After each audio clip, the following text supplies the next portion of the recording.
Je voulais juste dire que nous apprécions toutes les discussions que nous avons reçues aujourd'hui.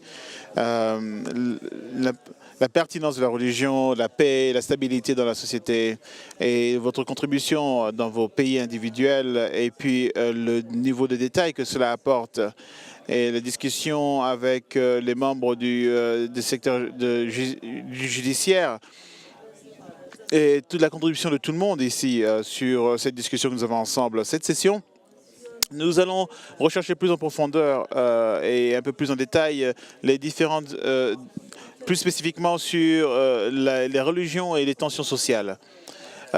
Bien évidemment, au XXIe siècle, pour beaucoup, la religion est devenue quelque chose de tissé et lié aux images de violence et de conflit.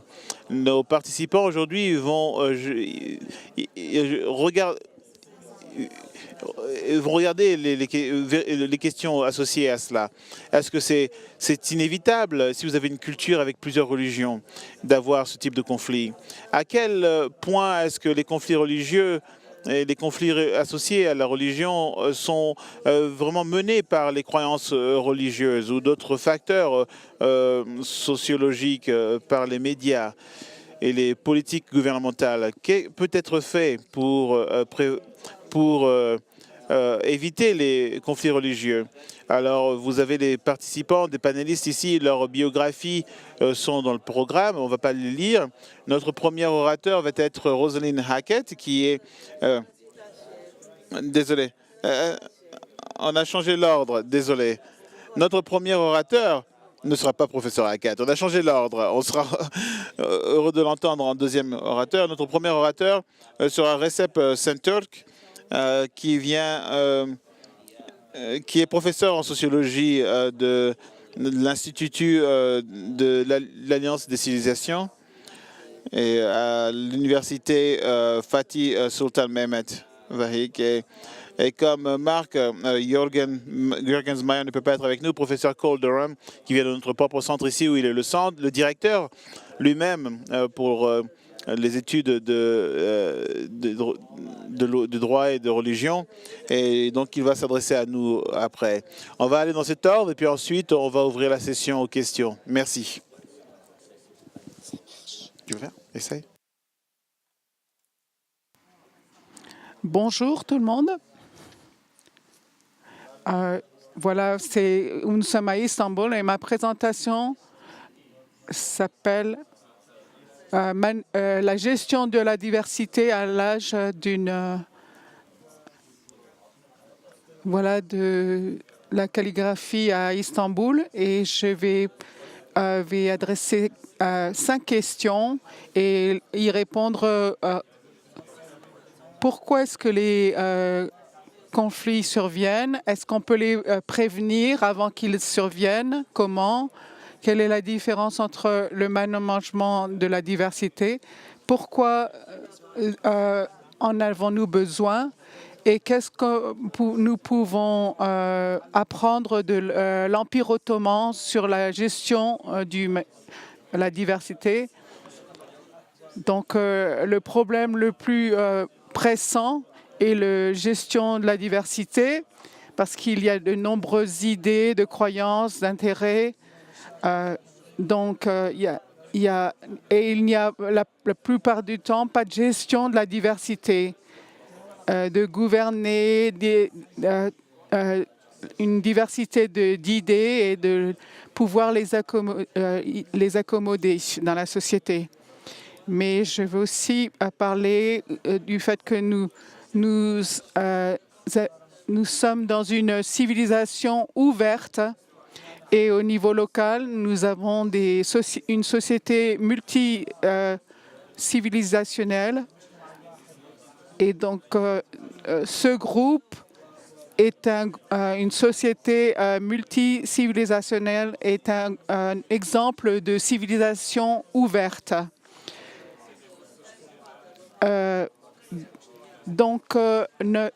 Ces sociétés ne sont plus homogènes comme elles l'étaient dans le passé. Nous avons donc une nouvelle structure sociale, mais toutes les civilisations sont reliées les unes aux autres, pas seulement celles qui sont avoisinantes, mais dans le passé, seulement les civilisations avoisinantes avaient des connexions. Maintenant, toutes les civilisations sont connectées et sont influencées les unes par les autres. Donc, les civilisations n'ont pas de fenêtres, de portes et de toits. Donc, ma question est pourquoi est-ce que les conflits surviennent? Ils surviennent pour deux raisons. Les illusions idéologiques ou religieuses qu'il est possible d'éliminer la diversité, de rendre tout le monde les mêmes. Donc, c'est la cause la plus importante de conflits. Et lorsque la diversité est acceptée, elle devrait être gérée de façon efficace, sinon des conflits surviendront. Mais je refuse l'argument que les conflits viennent de la diversité et que la diversité est une menace à l'unité et sociale et la stabilité. Je refuse cet argument. Donc, je pose la question, est-ce qu'il est possible d'éliminer la diversité sociale? Il y a deux réponses. Oui, c'est les extrémistes autoritaires qui pensent que la diversité est une menace à l'unité sociale et à l'identité nationale et qui pensent qu'elle devrait être éliminée. Et non, c'est ceux qui croient au pluralisme et qui pensent que la diversité mène à la prospérité, au pouvoir. Et l'histoire nous montre que l'humanité a toujours été diverse. Il n'y a jamais eu une civilisation qui a dominé tout le monde. Il y avait plusieurs civilisations de multiples religions, races, groupes ethniques. Et la religion particulière, l'islam, dit que la diversité est la volonté de Dieu. Je vous cite un verset du Coran qui dit « À chacun de vous, nous prescrivons une loi et une méthode. » Est-ce que si Allah l'avait voulu, il vous aurait fait un en nation et en religion, mais il voulait vous mettre à l'épreuve dans ce qu'il vous a dit. Donc, et il vous informera concernant tout ce qui vous différencie.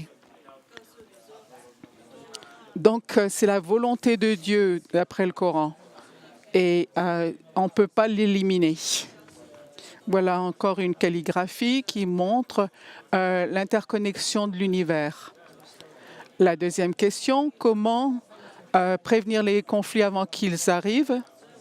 Mon argument serait que si nous pouvons gérer la diversité, qui est la cause de conflits, nous pouvons prévenir les conflits avant qu'ils surviennent. Et donc, il y a deux approches au conflit. C'est donc la résolution de conflits, c'est une discipline académique, et la gestion de diversité, j'essaie d'en faire une nouvelle discipline pour prévenir les conflits. La résolution des conflits est une approche passive, où on intervient après que le conflit est arrivé. Mais une alternative, mon approche, que j'appelle la gestion de la diversité, est proactive, qui intervient avant la survenue du conflit et de manière préventive. Donc, une autre question. Pourquoi est-ce que ce système de gestion de la diversité est important et pourquoi il devrait être efficace pour pouvoir? Mais aujourd'hui, il est très important de l'avoir aujourd'hui, car la diversité augmente et il y a beaucoup plus d'interconnexions entre les civilisations et les sociétés. Donc il y a une nouvelle condition que j'appelle la civilisation ouverte. Donc il y a de grands changements à cause de cette interconnexion très proche. Et deuxièmement, au niveau local, nous avons des transformations de toutes les sociétés qui sont devenues des sociétés multicivilisationnelles.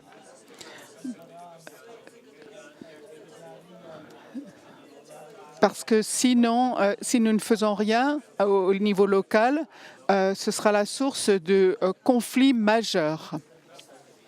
Donc maintenant, pour gérer la diversité aujourd'hui de la meilleure façon, une vue du monde multiplexe, c'est la multiplicité, donc, puisque ça caractérise la société. Et donc, il faut voir les relations sociales de façon horizontale et donc généraliser le relativisme. Donc, ce que je prône aussi, c'est la multiplicité et la multiplexité. La multiplexité.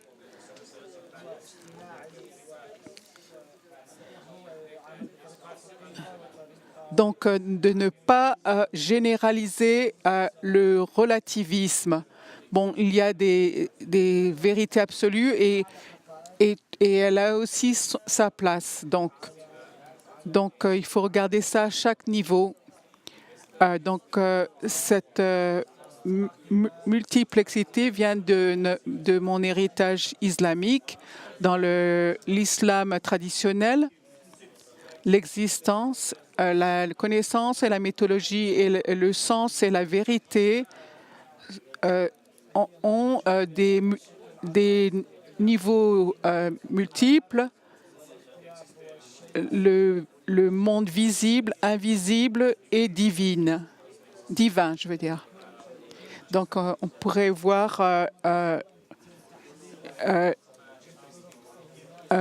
l'épistémologie aussi de différents niveaux d'existence, la raison, la perception sensorielle, la connaissance rapportée.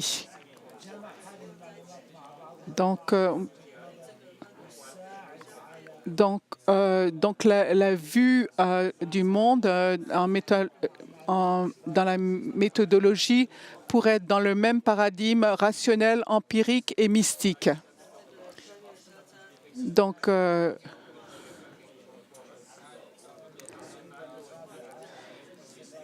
c'est le point 3. Dans l'herméneutique, il y a plusieurs niveaux de sens, extérieur, intérieur et le sens du sens.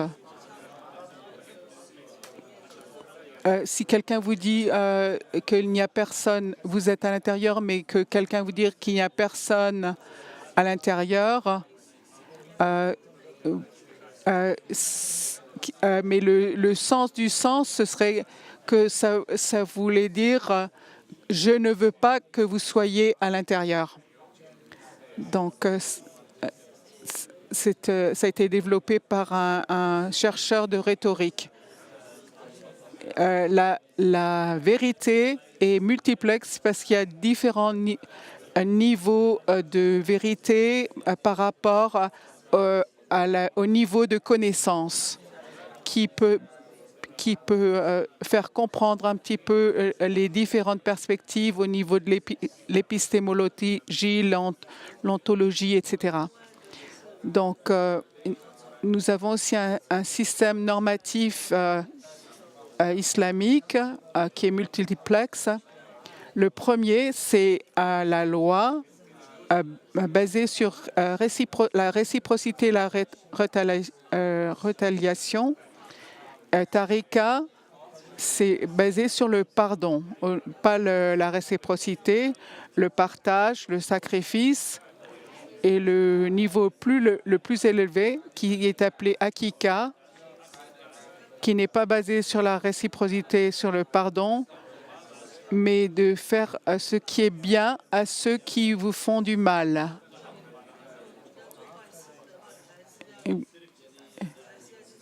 Et voilà la logique qui est utilisée, la logique normative qui a des valeurs multiples, basée sur le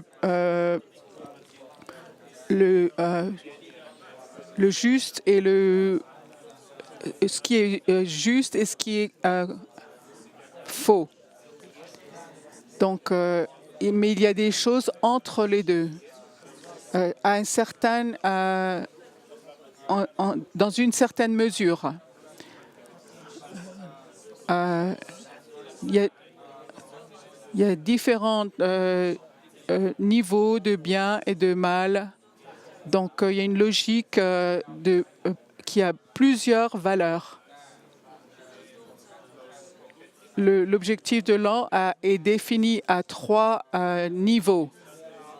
3 objectifs qui devraient fournir les besoins essentiels de l'homme pour tous, des droits de l'homme. Et à un autre niveau, la loi devrait fournir des droits juridiques et ensuite des droits moraux qui sont mis en vigueur par la religion. Donc, à cause de ces concepts de système légal, les musulmans peuvent avoir plusieurs écoles de philosophie, de théologie, de loi et de mysticisme dans leur société.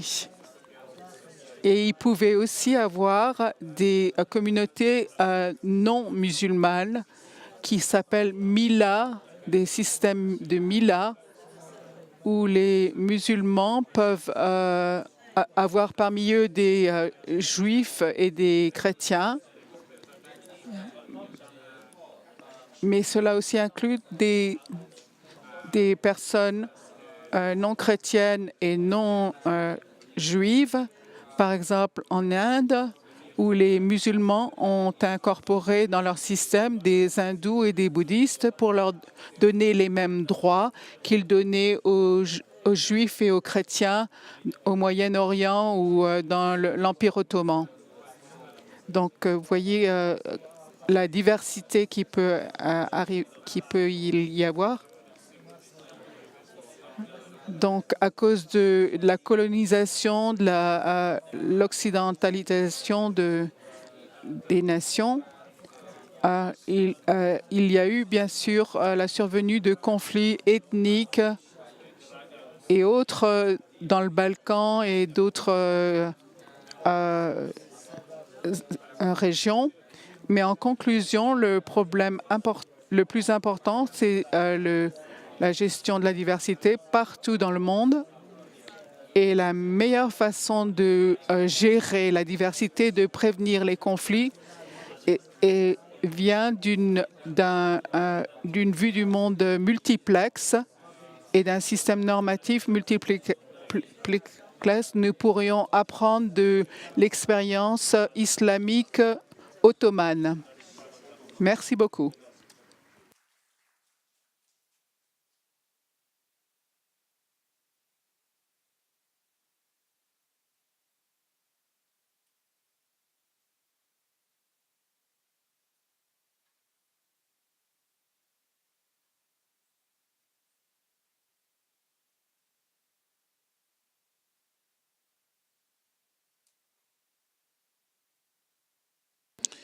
Merci.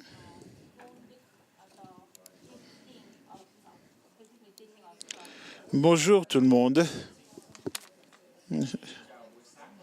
Ma contribution à ce groupe, à ce panel, se concentre sur le rôle des médias modernes, à comprendre la relation entre la religion et les tensions sociales l'importance de l'agence et de l'effet des médias sont souvent sous-estimés ou sous-analysés à cet égard.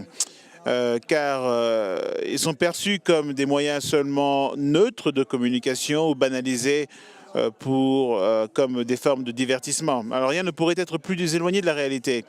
Alors surtout dans notre environnement riche et en médias, où les progrès technologiques, des opportunités notamment dans les médias sociaux, ont révolutionné pour la communauté et la création de réseaux, l'activisme, l'autodétermination, ainsi que pour les discours de haine, ainsi que des nouvelles formes de contrôle par les organes de l'État et de la culture d'entreprise. Alors les dimensions juridiques et des droits de ces développements n'ont guère besoin d'être soulignés.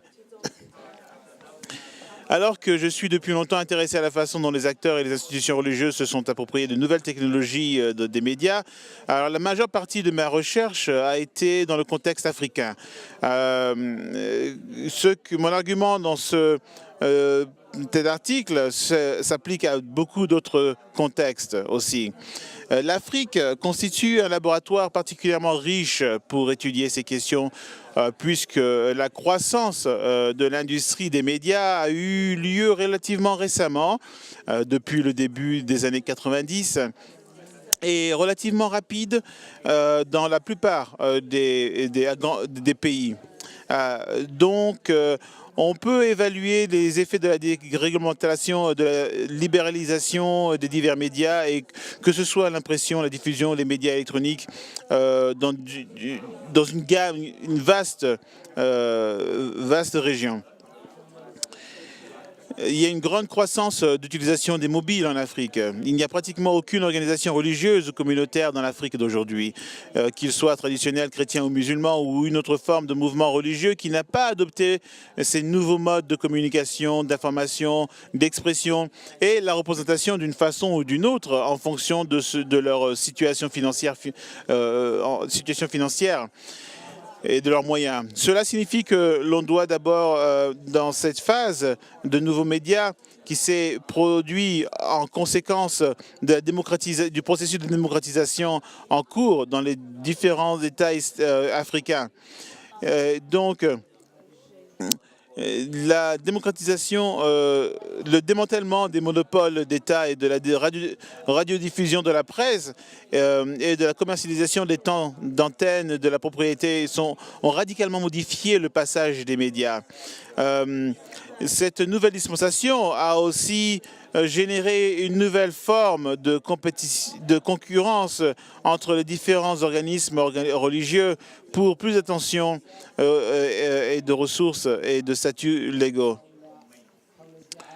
J'aimerais juste vous faire part de nouveau livre, si vous ne pardonnez donc la promotion, mon autopromotion ici, si vous êtes intéressé. Il y a toujours un manque d'intention qui est attribué aux médias en ce qui concerne les conflits et les questions de paix. Ceci s'est produit nécessairement quand je vivais en Nigeria. Je vais vous donner quelques exemples très prochainement, ici, très rapidement. Alors, à l'Institut de l'Université de Notre-Dame, je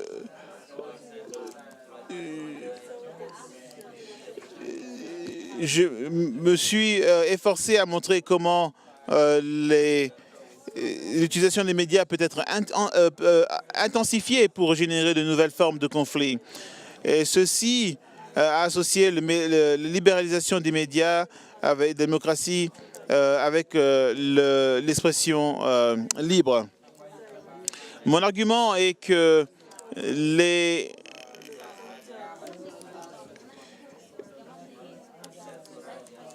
dans les régions où il y a moins de diffusion,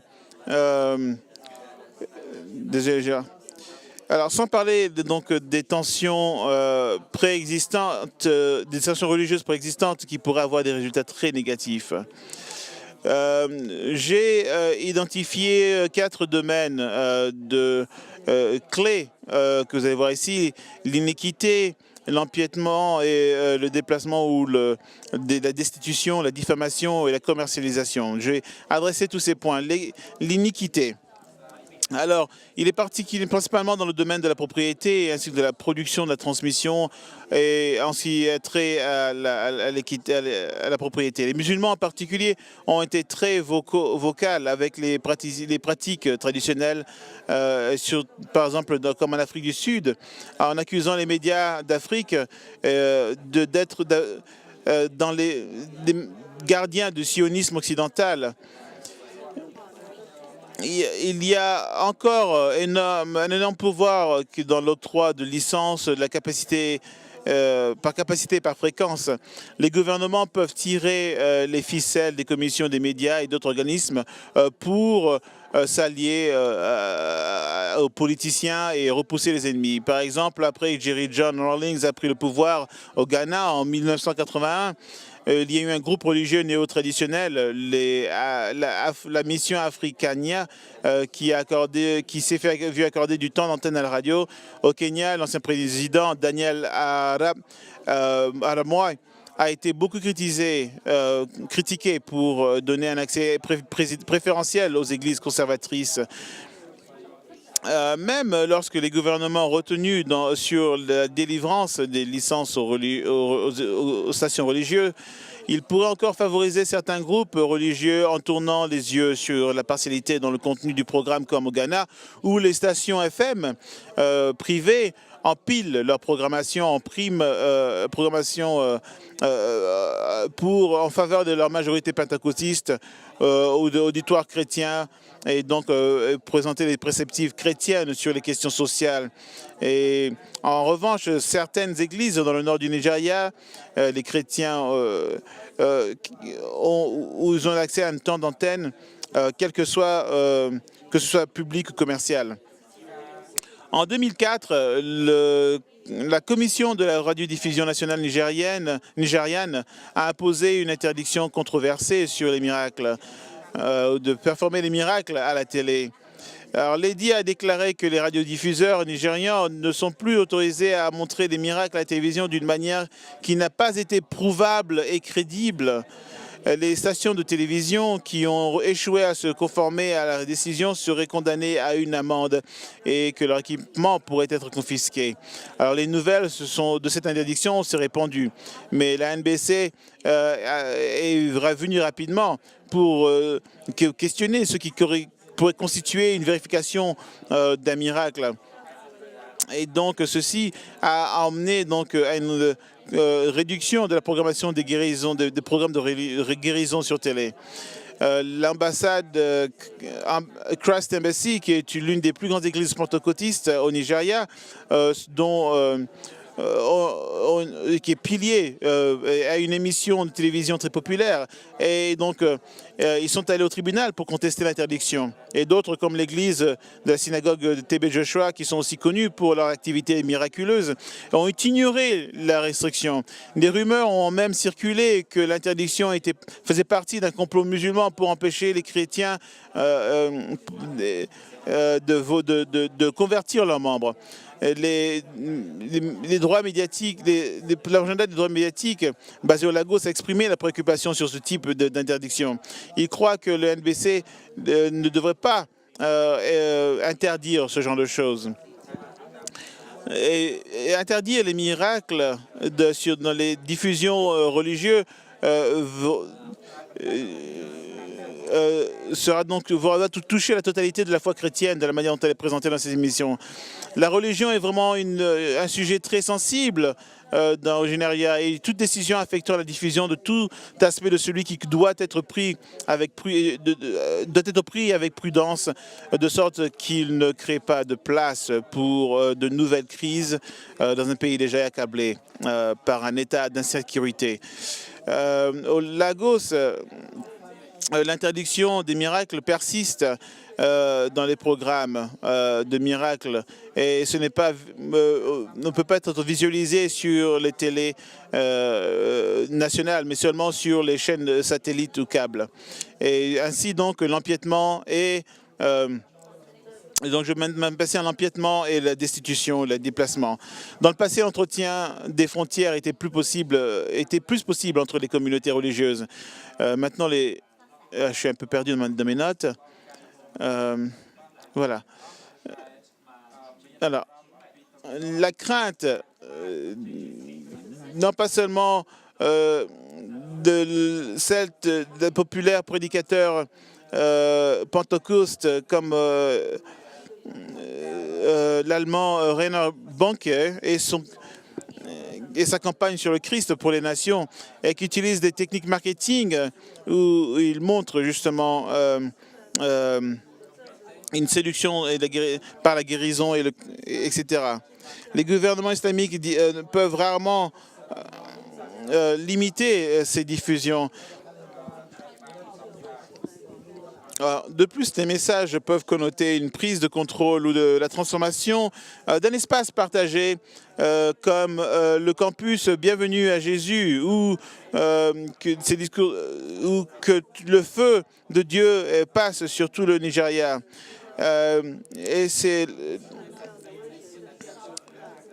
Et donc, il y a une amplification par les technologies et les médias modernes, donc inondant les médias imprimés et les électroniques avec des annonces de l'imminente croisade mais de telles campagnes médiatiques sont aussi un outil efficace d'aliénation, si ce n'est de provocation. Elle a conduit à une émeute majeure au nord du Nigeria en 1991, par exemple. Des experts au Ghana, un expert du Ghana, Kwabena Asamoah Gwandu, situe cela dans le contexte. Le principal ordre du jour de la Pentecôte, Église charismatique, est donc d'apporter leur influence sur tous les aspects de la vie nationale, notamment en décourageant toute reconnaissance officielle des autres religions. Et les médias se sont révélés un moyen très puissant à parvenir à cette fin. Les publicités, justement, c'est bien contrôlé par les télévangélistes et les pentecôtistes. Ils ont donc devancé les émissions religieuses dans de nombreuses régions. Nous ne devons pas oublier les tensions causées par les systèmes de culte, notamment par les pentecôtistes. Cependant, donc, dans plusieurs villes religieuses de Jos, cela montre qu'il y a une écoute sourde, où les gens je passe à la diffamation maintenant. En cherchant à accéder et influencer les marchés plus concurrentiels, les marchés religieux plus concurrentiels autour dans l'Afrique, beaucoup de groupes religieux ont adopté de nouveaux discours de pouvoir et de diabolisation. Alors, les nouvelles technologies et les médias facilitent la transmission et l'amplification de ces messages, en particulier les stations de radio FM et communautaires qui se sont multipliés rapidement dans de nombreux pays africains depuis les dernières décennies. Cependant, ils ne peuvent pas être facilement suivis ou réglementés par des commissions de radiodiffusion de l'État ou des organismes de surveillance des médias. Donc, d'autres peuvent être aliénés ou offensés. Souvent, c'est le langage agressif qui offense, qui est utilisé entre les chrétiens et les musulmans, que l'on trouve donc sur les brochures et les tracts. Maintenant, on peut entendre à la radio ou voir par SMS un coût beaucoup plus faible à plus de personnes. Envoyé à coût beaucoup plus faible pour beaucoup de personnes et plus facilement envoyé.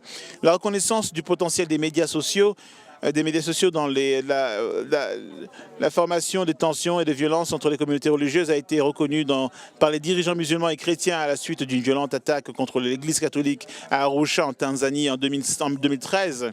La police a donc arrêté ceux qui répandaient la haine religieuse par le discours et par l'intermédiaire des haut-parleurs et les messageries des SMS et des téléphones mobiles.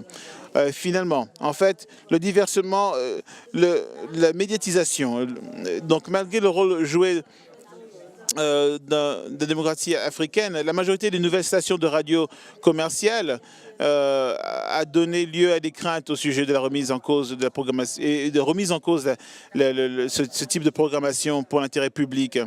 Et encore, donc, le modèle de consommation et de divertissement non seulement amène donc une audience en masse, mais cultive une écoute orientée un peu vers l'intérieur, un introverti.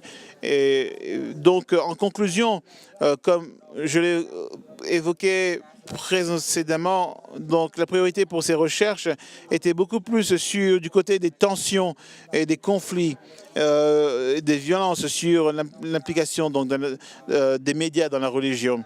Et bien que dans la ligne des émissions génocidaires de la radio Mille Collines du Rwanda dans les années 90, les tendances et l'exemple que j'ai montré ici donnent des préoccupent et demandent un examen approfondi. Les médias sont plus qu'un moyen de communication. Ils construisent de la médiatisation et sensibilité qui concerne la citoyenneté. Mais comme je l'ai mentionné plus haut, ils peuvent également inciter à des actes de violence et de discrimination pour des motifs religieux, ce qui explique pourquoi il y a plusieurs références au rôle accru des médias dans la Commission des Nations Unies sur les droits de l'homme, révisée donc sur la résolution concernant la lutte contre la diffamation et les religions. Si j'avais eu plus de temps, je vous aurais fait part de certaines initiatives médiatiques pour promouvoir la paix et l'inclusion, qui met beaucoup d'emphase sur la paix, par Jolyon Mitchell, et ceci vaut la peine d'y jeter un coup d'œil. J'ai aussi parlé donc de la coopération sud-africaine sur les débats religieux qui sont émis et l'éducation publique sur la diversité religieuse et la coexistence. La capacité de gestion des conflits des plateformes des médias sociaux est encouragée, en particulier par l'Église catholique. Il y a beaucoup d'entre vous qui êtes peut-être familiers avec... alors, je suis un peu perdu ici. Ça va. Peut-être beaucoup d'entre vous sont familiers avec le programme bien connu par l'imam et Pasteur Tim pour développer le dialogue et une compréhension mutuelle.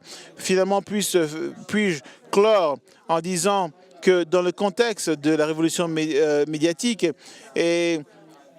actuelle, les défis de l'équilibre entre la liberté d'expression et la liberté de religion et de conviction dans les secteurs des médias sont croissantes et qu'on ignore le paradoxe qu'il y a en fait dans les nouveaux médias qui favorisent la désharmonie ou l'harmonie sociale, et médiatique et religieuse. Merci beaucoup.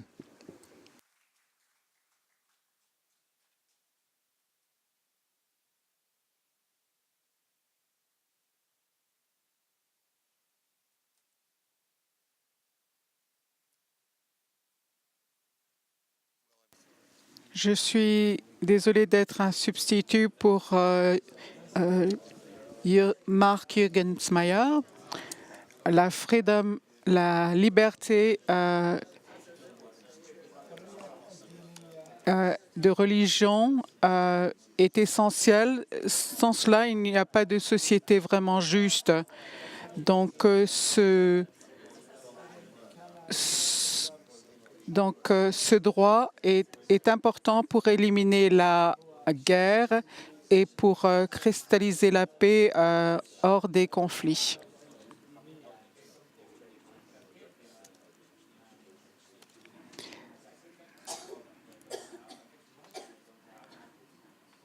Il faut que je regarde deux ordinateurs. Donc voilà un passage célèbre qui est souvent cité, qui parle du pluralisme.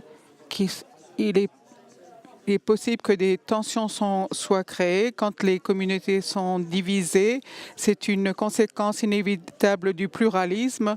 Le rôle des autorités est ne pas de retirer la cause de la tension en éliminant le pluralisme, mais en assurant qu'il y ait une tolérance des groupes, une tolérance mutuelle. C'est une recette qui est juste, mais qui n'est pas facile. Donc, que pouvons-nous faire d'autre et qu'est-ce qui est nécessaire dans ce domaine? Donc, ce que je voulais faire dans le temps qui me reste, de parler de la relation entre la violence et la religion et les caractéristiques qui sont nécessaires pour garantir la paix lorsqu'il y a un profond pluralisme et les mécanismes qui vont y contribuer à la paix sociale. Au printemps dernier, Heiner Bielefeld, aux Nations Unies, a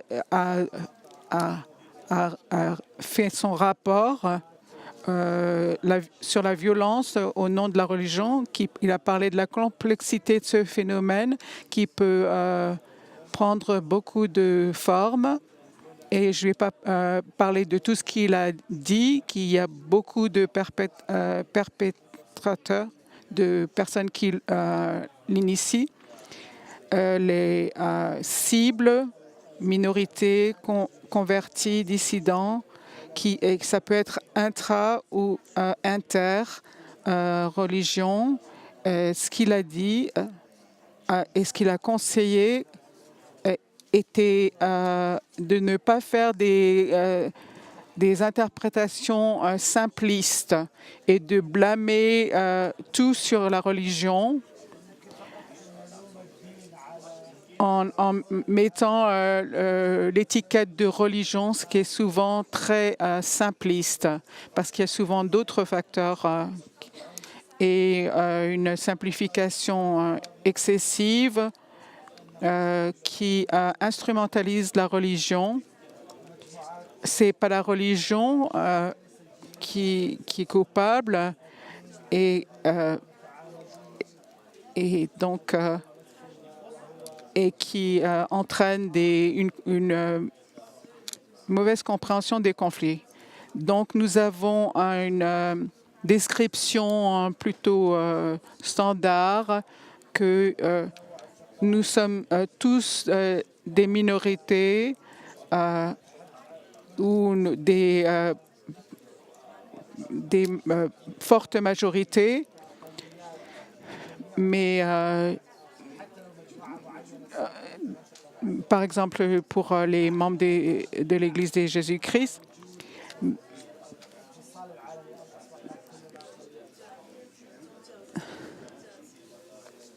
donc que ces différences religieuses entraînent des conflits parce qu'on ne peut pas se retrancher de ces croyances. Donc, je voudrais parler de 2 ou 3 choses pour aider à qualifier cette description. J'ai lu un livre qui s'appelle Le mythe de la violence religieuse. Il ne dit pas que c'est un mythe entier, mais donc il y a une ambivalence du sacré, mais il y a un biais dans cette analyse de la violence religieuse. Donc, il y a des éléments du mythe qui sont décrits ici. La religion est essentielle, mais il y a le mythe fait partie de ce qui a. On parle de l'irrationalité de la religion et l'accès au pouvoir public. Donc, il y a une description de la lumière, d'un éclaircissement que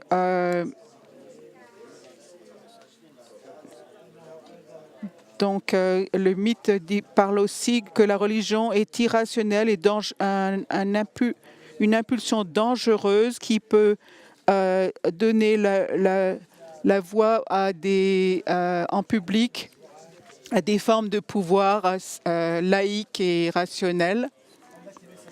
Donc, pour détruire ce mythe, les religions ou les idéologies séculaires ne sont pas plus enclins à la violence.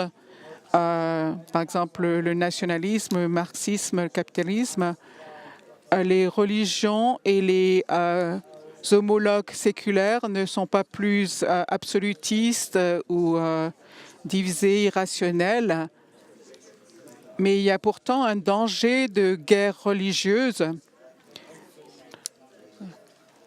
Bon, parce que c'est les guerres de religion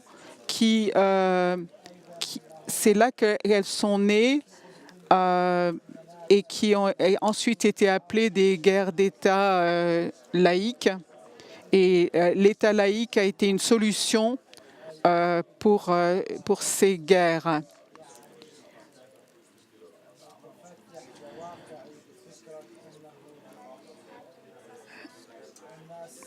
Donc, la laïcité était une des solutions pour résoudre les guerres de religion. Il y a eu des problèmes, bien sûr, avec cette description, mais ces guerres n'étaient pas divisées à cause de religion, mais c'était plutôt la centralisation créée par des monarques qui voulaient éliminer la résistance qui venait de sources religieuses qui causaient des tensions, mais ce n'était pas la religion elle-même. Des restrictions d'État sur la religion étaient souvent la vraie cause du conflit. Nous avons aussi des versions modernes. Par exemple, l'œuvre de Grimm et Finke, le livre qui a été publié, qui donne une recherche empirique et qui montre que les restrictions sur la liberté religieuse sont très corrélées avec des facteurs significatifs et qui causent la violence religieuse. Donc, la liberté religieuse, en contraste, est corrélée avec la paix et la stabilité. Donc, c'est par autoprotection que les religions sont menées à des conflits. Donc, un facteur pour les politiques, et quand j'en ai parlé quand j'ai travaillé sur la liberté religieuse, c'est une des choses importantes et d'aider les politiques qui peuvent et leur montrer qu'ils peuvent trop réagir. Donc, c'est pour ça qu'il y a des clauses de limitation qui ont montré qu'il y avait des dangers de trop réagir et de ne pas pouvoir convaincre les groupes religieux qui seront protégés. S'ils veulent vivre en paix, on peut empirer les choses en réagissant trop fort. Donc, il y a des conditions fondamentales pour la paix. L'homogénéité n'est pas nécessaire. On peut avoir la paix dans des civilisations pluriculturelles. des problèmes fondamentaux, c'est la peur de perdre sa position et les majorités menacées. Donc, le besoin, c'est de savoir qu'on peut être protégé et qu'on peut vivre en paix et en toute dignité et qu'on va avoir un traitement égal. Donc, je ne recommande pas que je mets la priorité sur la liberté plutôt que l'égalité. Donc, tout a commencé avec la révolution de Locke, qui est la base pour la modernité, et ses suppositions, ses principes de base, c'est de fournir du respect, pas une tolérance forcée qui n'est pas la source de paix. Le respect entraîne la stabilité, la loyauté, la paix. Et en plus, depuis Locke, nous reconnaissons le besoin d'adaptation.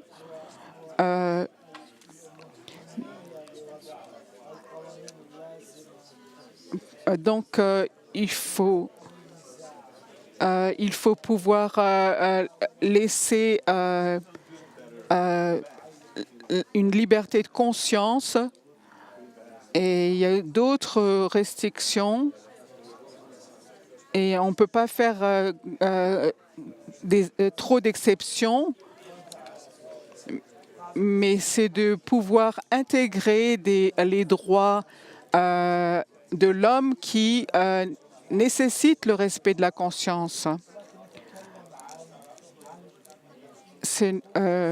Donc, ça n'entraîne pas une inégalité, le respect de la conscience, mais il faut que la matrice soit plus profonde et qu'elle reconnaisse la liberté de conscience et de croyance. Et donc, il faut resserrer les limitations. Je suis en train de regarder l'horloge et je vais très rapidement. Donc, toutes ces limitations, ces instruments internationaux sont très sophistiqués. Ils aident à optimiser les libertés religieuses pour qu'ils puissent se sentir protégés et en sécurité dans ce qui est important pour eux. Mais qu'ils puissent reconnaître qu'il y a aussi des limites qui doivent être respectées. Brett Scharf et moi-même, on a écrit entre les différences entre le sécularisme et la laïcité. Et donc, ça entraîne la notion de relation multiplexe. Le sécularisme peut être une idéologie qui elle-même est une autre vue du monde qui vise à dominer. Donc, c'est ce qui se passe dans notre monde courant. Donc, les croyants sont de plus en plus menacés par le sécularisme. Mais si vous avez un gouvernement laïque où tout le monde peut être protégé dans ses pensées, toutes les religions peuvent être protégées et que le gouvernement puisse protéger toutes les religions. Voilà le cadre dont nous avons besoin pour accommoder une société complexe. Donc, ceci fournit des mécanismes qui puissent construire la paix, un filtre pour tout ce qui est positif dans les religions et pour reconnaître aussi qu'il y a un côté plus obscur dont qu'il faut pouvoir traiter. mais il nous faut l'assurance que la liberté de religion sera protégée et de situations chaotiques et difficiles. Et il faudrait proliférer le nombre d'artisans de la paix religieux.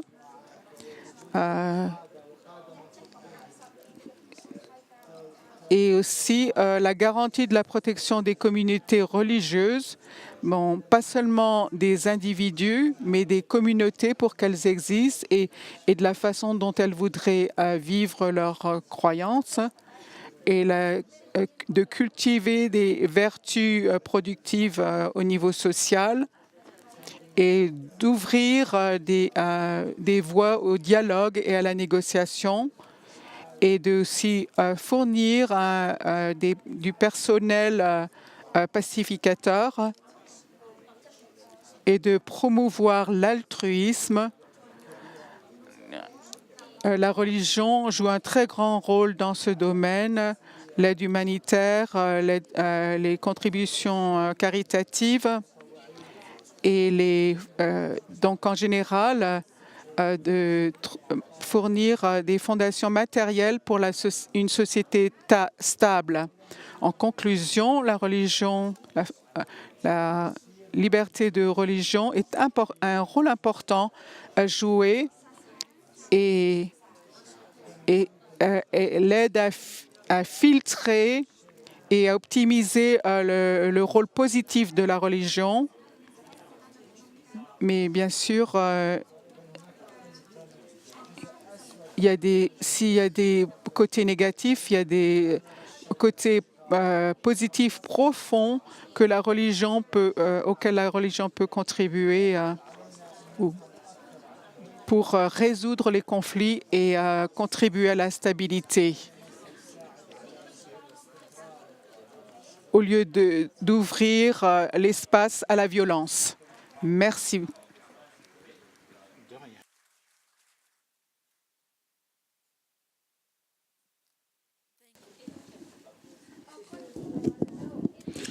Merci à nos panélistes. C'était vraiment une discussion très riche et vraiment génère beaucoup d'idées. J'aimerais maintenant prendre 2 ou 3 questions et donner du temps à nos panélistes pour pouvoir répondre et faire quelques commentaires. Oui, merci. Oui, parlez bien dans le micro. Brian Lucas d'Australie. Ma question est pour le professeur Durham. Dans votre première diapo sur ça contient le mot tolérer. Je ne sais pas si c'est le bon mot. Dans votre diapo de John Locke utilise le mot respecter. Si on utilise le mot tolérer, c'est un peu comme si on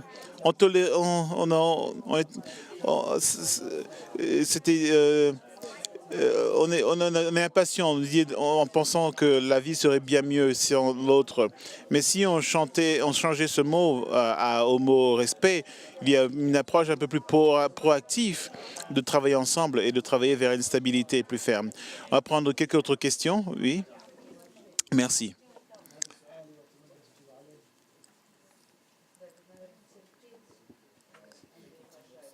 Tim Wilson d'Australie aussi.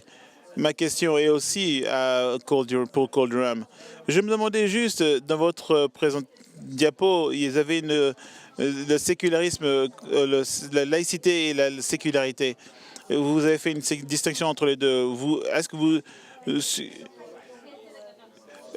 suggérez-vous que la laïcité est une politique gouvernementale et que la sécularité est une politique plutôt communautaire? Professeur Senturk, ma question est pour professeur Santine. Je suis Julio Mendes d'Argentine.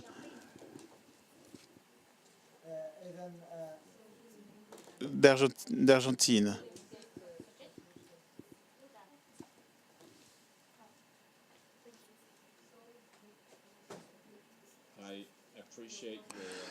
J'apprécie votre présentation et je comprends la complexité de votre présentation. a peut-être laissé d'autres détails qu'on aurait pu adresser avec un peu plus de temps. Mais de ce que j'ai compris, vous avez dit que vous essayez, donc en administrant la diversité, il y a l'espace pour le judaïsme et la chrétienté, mais qu'il est nécessaire de reconnaître les droits de tous. Ma question est, est-ce que leurs droits sont les mêmes pour l'islam, le judaïsme, la chrétienté, ou est-ce que ce sont des droits différents?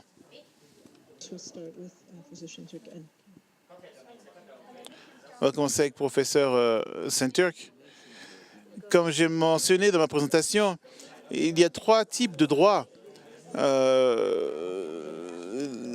À un niveau, il y a des droits universels de l'Orient que je traduis qui sont des droits axiomiques ou des droits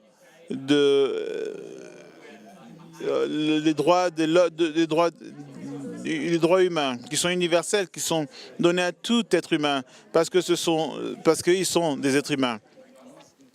Ces droits incluent 6 droits fondamentaux: la vie, la religion, la propriété, la conscience, qui est généralement la liberté d'expression, l'honneur et ce sont attribués à tout le monde, peu importe la religion, la couleur et la richesse. Et ces droits, donc, il y a des droits qui peuvent différer, donc à ces droits humains, puisque les femmes peuvent avoir des droits différents. Les droits légaux ne sont pas universels parce qu'ils peuvent différer de femmes à hommes, d'enfants à adultes. Il y a des droits moraux aussi qui sont universels, qui sont les droits moraux qui sont spéciaux pour certains groupes. Le meilleur exemple pour la mise en pratique de cette loi islamique, comme j'ai mentionné dans ma présentation aussi, c'est la manière dont les bouddhistes et les hindouistes, les bouddhistes et les hindouistes étaient traités sous la loi islamique, qui montre que la loi islamique donne des droits égaux à ces groupes. Mais moins de personnes sont familières avec le fait que la loi islamique donne le même droit à tout le monde, peu importe la religion. Donc dans le cas de l'Inde, c'est un bon exemple pour démontrer que la loi islamique est universellement est une loi qui accorde universellement ces droits d'honneur, de familiaux et de propriété à tout le monde, peu importe leur religion. Merci. Merci à Brian et Tim pour leurs questions. D'abord, concernant la tolérance versus selon le respect.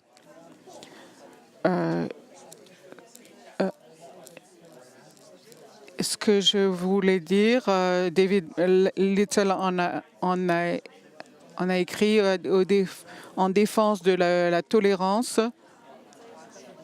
Il y a une obligation de respecter les individus et leurs droits, mais cela veut dire qu'on ne doit pas nécessairement respecter leur vue. Donc la tolérance serait peut-être le meilleur mot à choisir dans ce cas-là, mais la tolérance, c'est aussi de respecter leurs droits. C'est très important. Et aussi pour l'expression, le sécularisme et la laïcité. Il y a quelque temps, nous avons supervisé un très grand projet où nous étudions la religion dans un État laïque. et nous avons eu des rapports de 45 à 50 pays. Et ce qui nous a étonnés et frappés, qu'on pouvait avoir plusieurs approches dans des pays, d'appliquer un projet de sécularisation, d'éliminer la religion dans l'espace public, une séparation de la religion et de l'État jusqu'au point à devenir hostile. Et nous avons vu en contraste des États qui étaient plus flexibles, qui comprenaient la création de la laïcité dans un espace laïque pour établir le contraste avec une idéologie, le sécularisme. Donc, il y a une façon préférée pour avancer dans les politiques étatiques de l'État. Pour l'État et pour la société, il faut un cadre, il nous faut un cadre qui puisse intégrer et respecter tous les partis dans la société. Ils peuvent se sentir en sécurité et ne passent pas leur temps à défendre leur position, mais ils peuvent être productifs dans la société et se sentir respectés dans leurs droits de l'homme.